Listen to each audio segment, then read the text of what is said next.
What's up, YouTube? We got one simple question and we're doing it live so I can explain what is focus. And I'm going to explain the answer before I even open the credits. When you craft stuff, you get a little bit of stuff back automatically, right?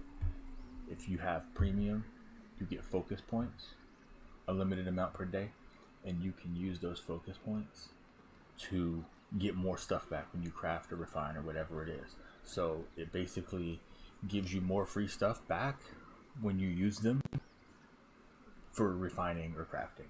That's what focus points are. That's how you use them.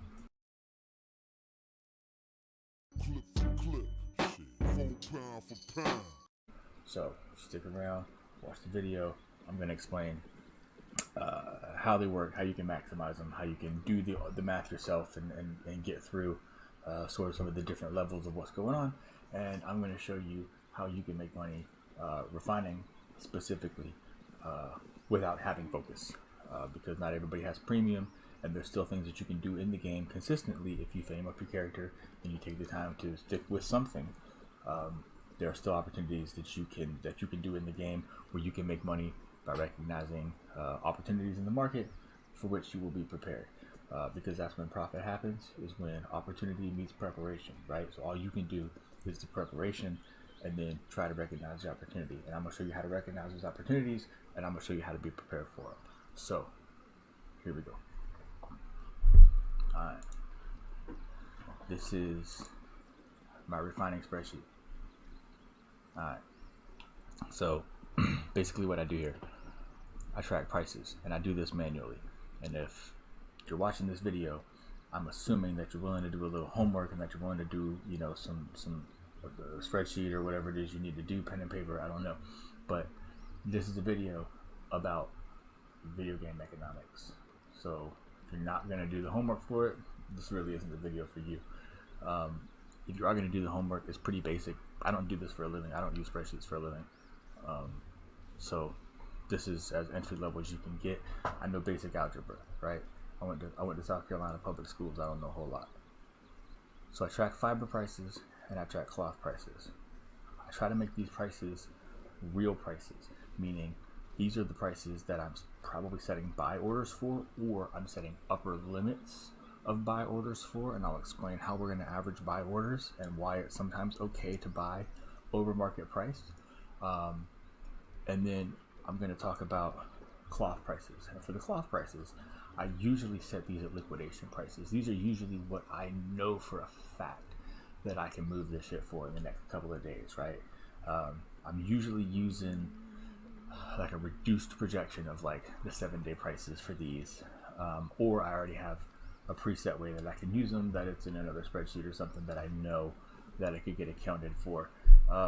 But these are numbers that are real numbers, because it doesn't make sense to use numbers that are like hypothetical numbers, right? If I have a buy order set for T4 cloth for 20 silver a piece on look great in a spreadsheet, I'm not going to buy any. So these have to be actual tangible numbers that we can put these things in our pocket. So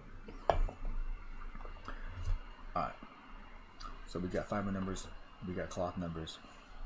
I break these numbers down into two different cost and profit sections. I've got the market section and I've got the homegrown section.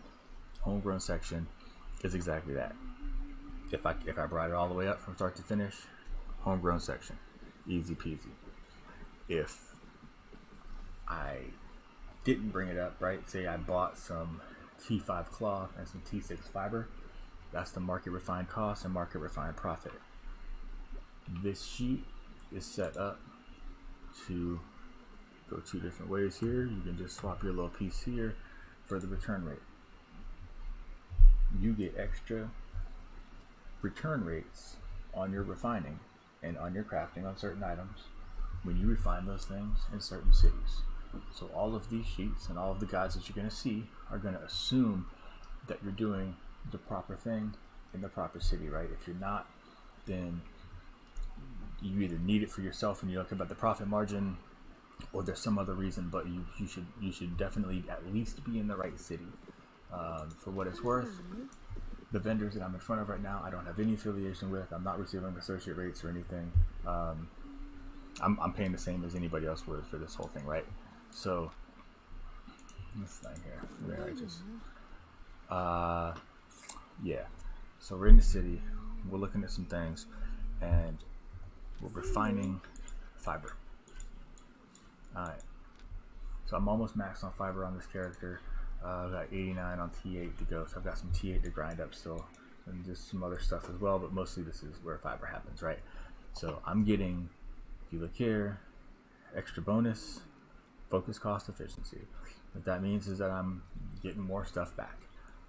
What this is for other people, not sure, but all of the math that's here is for what it is when you're at max level, and this is a video to show you how these mechanics work so that you can do this math based on your character, not on what I have, so that you can replicate this is the point of this. So this is your tree. As you go up, you get more. Boom, pretty easy. So we're rocking and rolling. We're over here.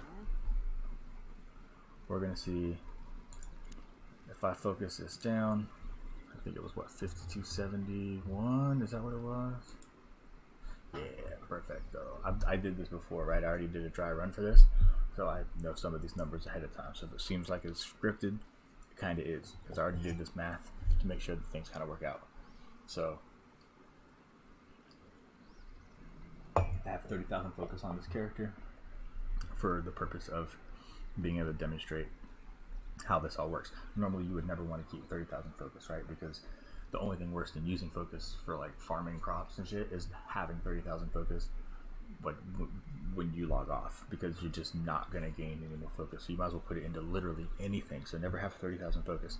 That's the biggest waste of focus you can have, is to have this maxed out. But I did it for the purpose of making this video today. So here we are. Also, it's Friday and it's a busy week, man. What can I say? So we're here. I got my sheet up. I got this number already in there. We're going to return 54% of this because we're going to focus this T41 cloth, right? I'm making 41 cloth. We're going to focus it. Bada bing. It's going to cost me 80K. It's like 10% in the scheme of things. It's not a big deal. I'm not really worried about that. We can focus that in. Like on like other, like if you wanted to track that, you would probably track that actually on a separate sheet, and then you would break down all of your refining costs and like almost like sort of just spread that out over the course of the season instead of worried about every single refining cost and every single refining thing. You would really want to look at your refining costs as like your operating costs almost, and then all of your actual refined items, all of this stuff would be your cost of goods sold. So you would have like separate kind of things. So people are going to tell you that this number here matters with this damn silver right here. It does matter. If it matters to you that much, then track it as an operating cost and track it separately as the cost of doing business versus what we're looking at here, which is the cost of goods sold. And this is actually where you're going to make your money at right here. Yes, this costs money, but if it matters to you that much, then track it somewhere else. Don't try to track it in here because it just gets sloppy.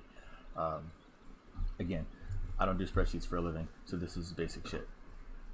This isn't min-maxing. This is teaching the basics of how some of this stuff works so that you can then get better than me and min-max it, and then you'll make better videos, and I'll watch your videos and it'll be awesome. Because that's the circle of life. So we're at 5271 here. Boom. We're going to get 2,800 so back. We've got a homegrown profit here of 186.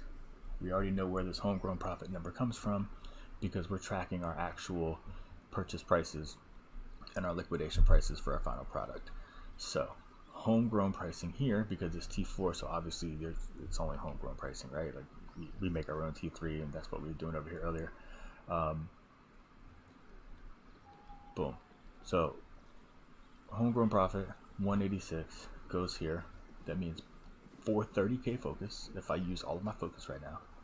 The profit from this batch, right, not the total of this batch, but the actual profit from this batch, according to our math, would be about 500,000 silver. If you extrapolate that over using the 30K focus, because I got 30K focus points, then you're using about 17.5 silver per focus. It's not very good. So we can actually, based on these numbers, and these numbers have changed a little bit since I tracked this. I do this, like, I don't know, man, every couple of days during the week. I try to like do a little bit more on the weekends. It's not an everyday thing for me, for sure. The numbers don't change that much, but you can see definite trends if you watch it for enough time and just sort of come to know the market a little bit. But I don't do this every day, so I maybe will log into this sheet 3 or 4 times a week if I'm being like good about it. The fact is, we buy more fiber than I can refine. So if I know that I'm buying things at a good value and I know that I'm selling things at a good value overall, then I don't worry about like the min-maxing of every single batch. I just have to know that overall, as far as like those cost of goods, I'm making money on things. So this is just a check down to make sure that I know what I know. But the point is this: look, I'm at 36%, and under these market conditions, again, these have changed. But when I logged out yesterday on 25th of March, these were actually relevant, and I made a decent amount of money in this that I flipped back into purchase orders. But 4-2 cloth was selling at $2,300 a piece over in Sterling. I was able to buy raw fiber in Thetford for like $900 at 4-2, and I bought a shitload of it. And then I ended up bringing my median price up to $1,125. Now I'm gonna explain to you why that's the difference between a median price and like a sell order or a buy order price, right?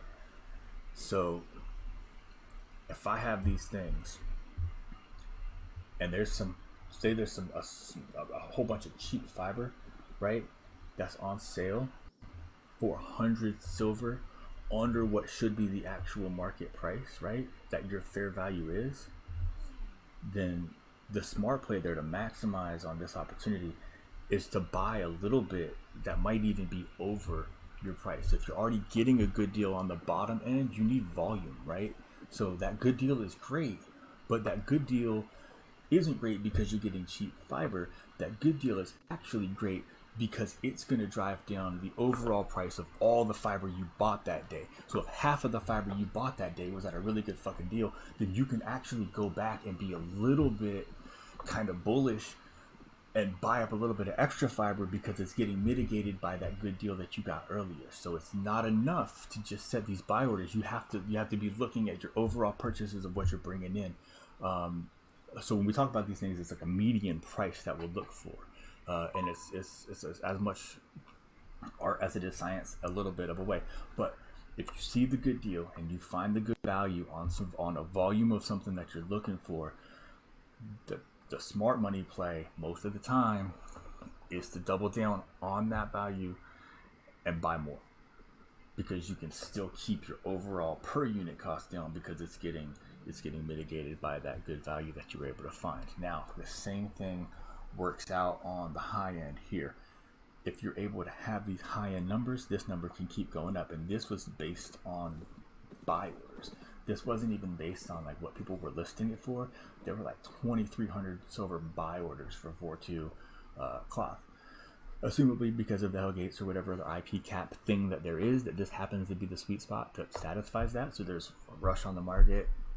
So we ran the numbers and it worked out. At the time of this sheet being done, even when I didn't focus things, we were making 824 silver per cloth, and we're doing hundreds of cloth at a time, right? So it worked out really well. I didn't need focus for this. This bubble, gone. I checked the markets earlier. It's still okay, but that bubble's gone, right? It probably lasted 24 hours, maybe 36 hours or so. It might be back again, who knows? But this was one opportunity that we happen to be prepared for because we're taking good notes, man, and we're just playing the game, and that's what it is. And because we stuck with just doing limited things, right? I only do fiber and leather. I don't do all 5 things because you can't track all 5 things that same way and find these things. So I only do mostly fiber, and I do a little bit of leather for like horses and stuff. But that's that. So we're looking at volume. So the volume matters. So if we're looking at this, we're going to switch this back to refined rates because we're going to talk about maximum refining here. If you go to this cloth, alright, we're going to focus this. It's 6 per, right? 6 focus for 1 cloth. For 1. If we go to this guy here, 18. So this, 3 times as much focus as the 4-1. According to my notes, which I know to be relatively accurate, the 4-1 is 186, and the flat 7 is 1,000 profit per. So if we break these numbers down, this tier 7 ends up being like, I think it's like 30k, 30 focus per silver. It's pretty good. So you break that down, it turns out that you can do 1,665 with that. 1,665. Bada boom. This means you're going to get your 100 back, and we're going to make 1,007 off of those dudes. Vavoom. That same 30k focus that you just had that made $500,000 earlier on the 4-1 now just made almost $1 million. And if we tweak some of these prices a little bit, because maybe that cloth price is a little low, maybe we can work on some of these fiber prices. If you wanted this to be $1 million, if you wanted to eke out that last 100k, go in there and tweak it. Check those markets, find those things, work on your overall unit cost, man, on that fiber. You know, find a good buyer for the cloth. Find somebody that's trying to level. You know what I mean? A lot of these dudes, people trying to level like crafting and stuff, man. Find somebody in your community that's trying to level some stuff. Say, hey, man, I'm trying to do this too. What you trying to do? Whatever. Make those deals, man. But overall unit cost purchasing on the fiber on the top end, big deal. That's a big one. So here you're at 30 profit, 30 silver per focus. So you've got 30 silver per focus. You get 10k per day. That means that just flipping this would run you, if you did it all the way homegrown up from your own system, at this point in time, if you focus down, you could make 300k just on 10k focus for today. If you had a full 30k focus like I've got right now, then you would be in that 900k realm. Mind you, we also made a bunch of money by not having any focus on some 4-2 stuff, and that's all there is to it. You gotta watch. It's a volume game. You've gotta have a plan, and you've gotta know. And you gotta know what your numbers are, man. I mean, you don't have to be completely like sweaty about it, but if you're gonna do it, you know, anything worth doing is worth doing right. So make sure that you're tracking your shit, and that's how we do it.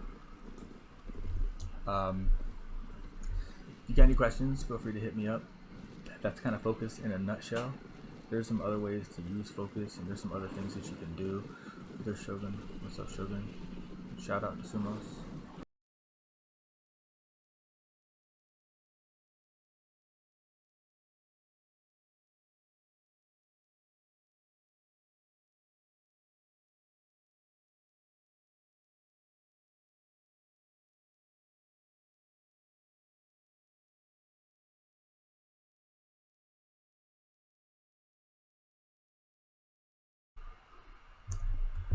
Okay, so we're on the crafting side now, and the exact same silver per focus principle applies.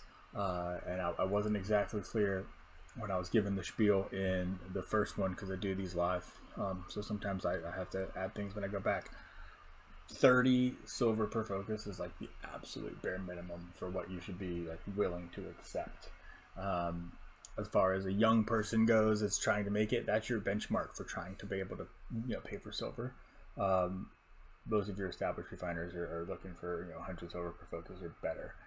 Those opportunities don't always exist to hit like 200 per whatever, but they're out there. And once you get those higher levels, once you get to that higher spec, it's definitely to be had. Now, so I refine the fiber on my alt and use the focus there.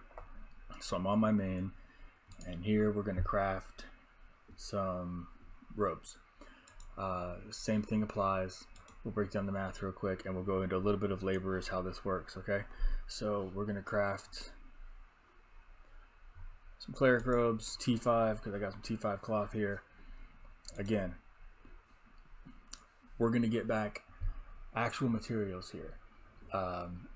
So if we focus this down and say, okay, we need 16 of these. We're going to get back 47%, which means we're going to get 7.6 back. We'll round that up to 8 if I think it does. I'm not sure.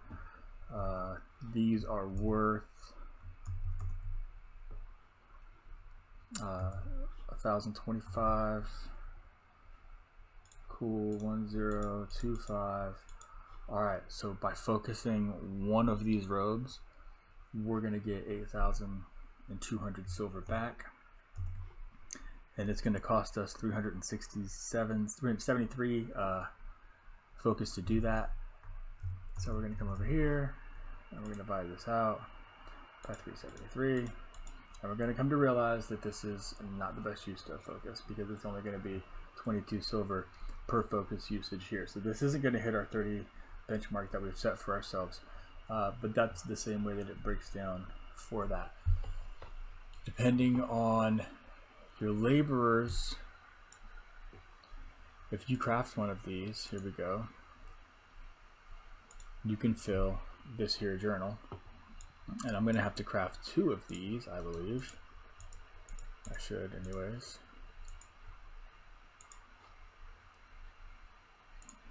We're going to craft 2 of those dudes to get 1 filled journal, and you'll end up with 1 partially filled journal as well, because there's a little bit of spill over there. So each 2 of these, okay, got it, excellent. Each 2 of these is going to equal 1 journal. So we're going to show you how journals works in there in 1 second here. So if we head back to town here,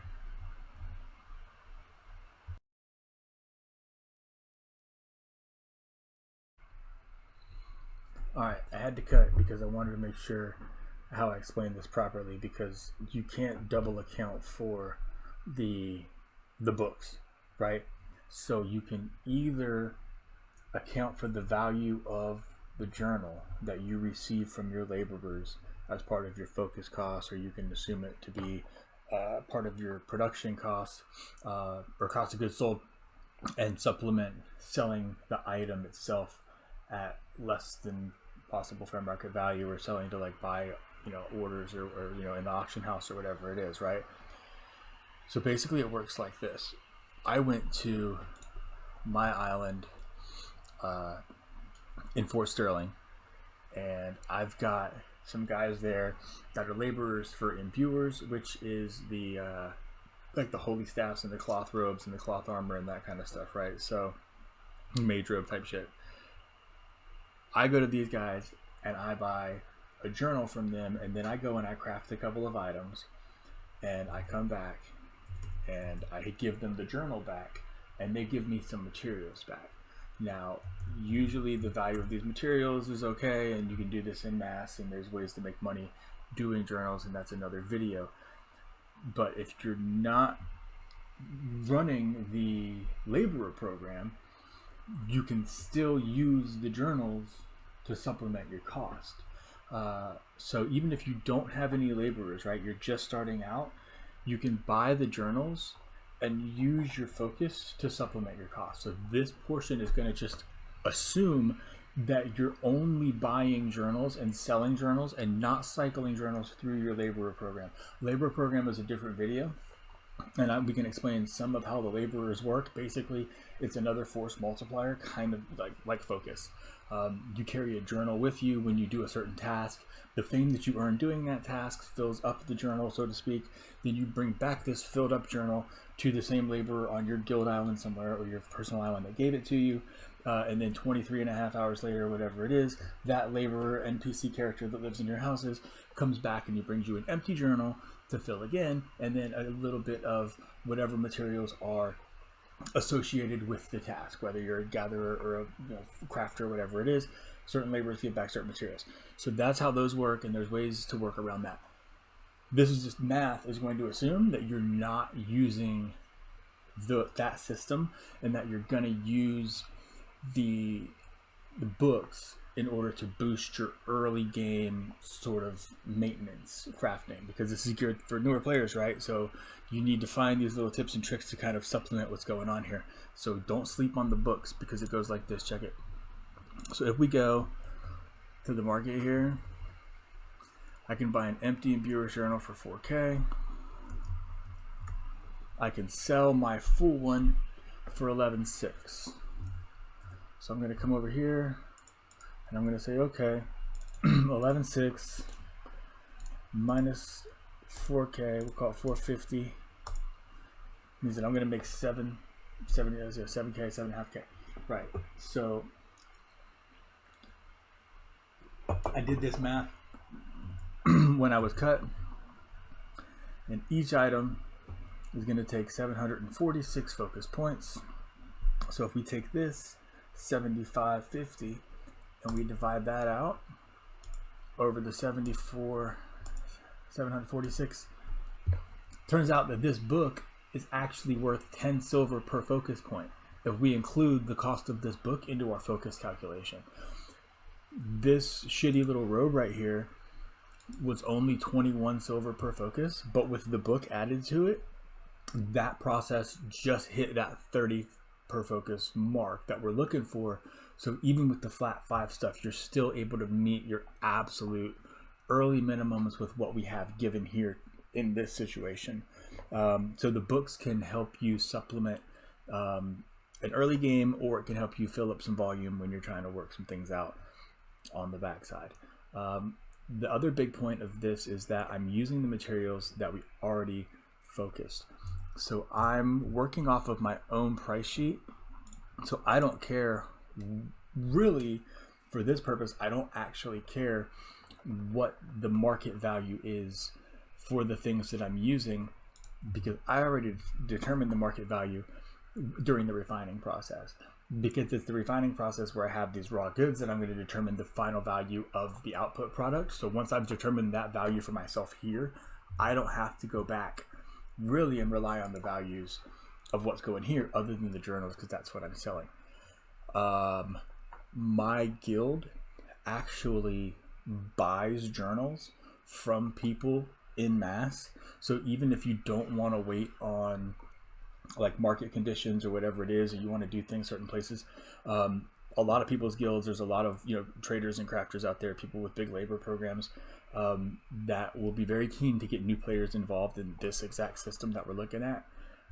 So if it's something you're into, there's opportunities to get in the door either through an organization or a private entity that runs their own. I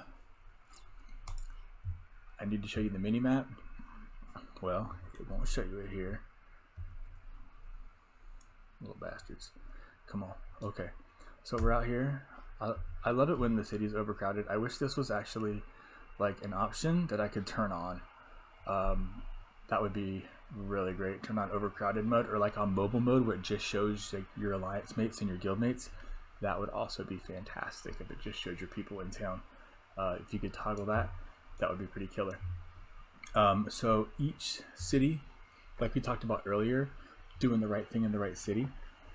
We're in Sterling now, and this is the only thing that I do in Sterling, because when we make cloth armor here, we're getting bonuses on top of the other bonuses of what we're going to get for focusing.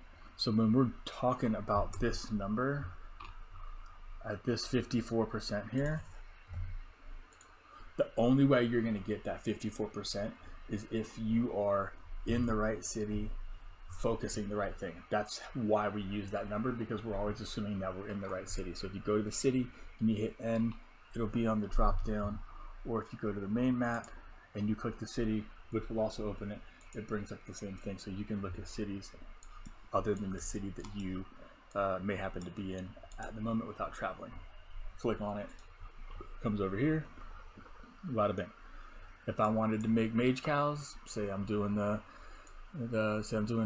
corrupteds and I need to go make a bunch of mage cows, usually what I actually do is I'll head up to, because I do my purchasing on my main, I'll head up to Thetford with a little bit of fiber or a little bit of cloth, make the mage cows that I need for my guy. Usually I'll make like a handful of them. That's where I'm also buying a lot of my fiber, because Thetford is a good, usually whatever the opposite is from where the refining is happening, the furthest distance from that is probably going to be your best bet for buying cheap stuff, because there's fewer people that are willing to do that long, circumnavigation. I always transport through the safe zones, do it on a mammoth. It's super easy, just like Netflix and pack a bowl and sort of just run for half an hour moving some stuff around. If you're going to refine, that's part of the deal. If you want to go through the royals and save a couple minutes through the red zones, good luck. I wouldn't advise it. Just take your time and do some runs. Invest in a mammoth, or get some groups that share even a mammoth. If you're only having to run materials a couple times, get you and a couple buddies together. Say, hey, let's go in on this. I've got one that we kind of use as community stuff. But that's what I do. The further away from the refining zone is where you're going to find your cheaper materials, just because of the supply and demand of the transport. So you're essentially, your profit margin basically is like your sweat equity of moving the shit from one place to the other. So you could calculate that as your gameplay as well, as far as silver per hour. I don't know how great it would be, but it's what we're talking about. So that's what I do. That's how it works.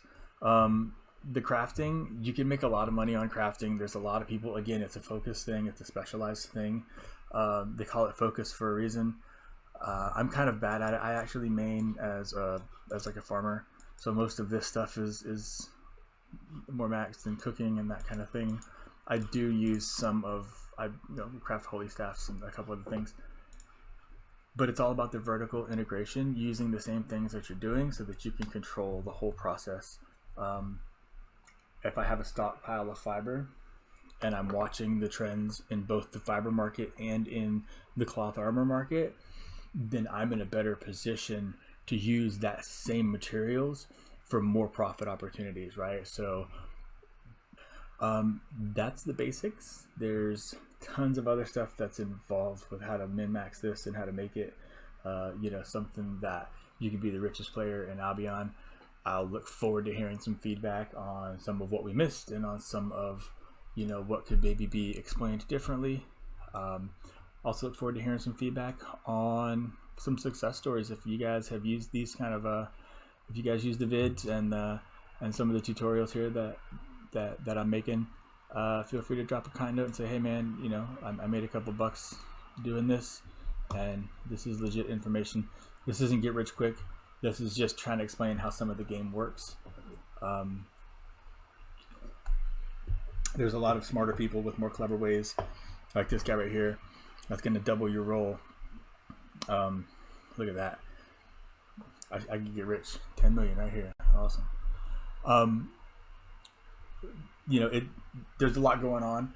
That's the basics of it. I hope you enjoyed the video. Come see us again on the next one. Catch you next time. Clip for clip, shit, 4 pound for pound.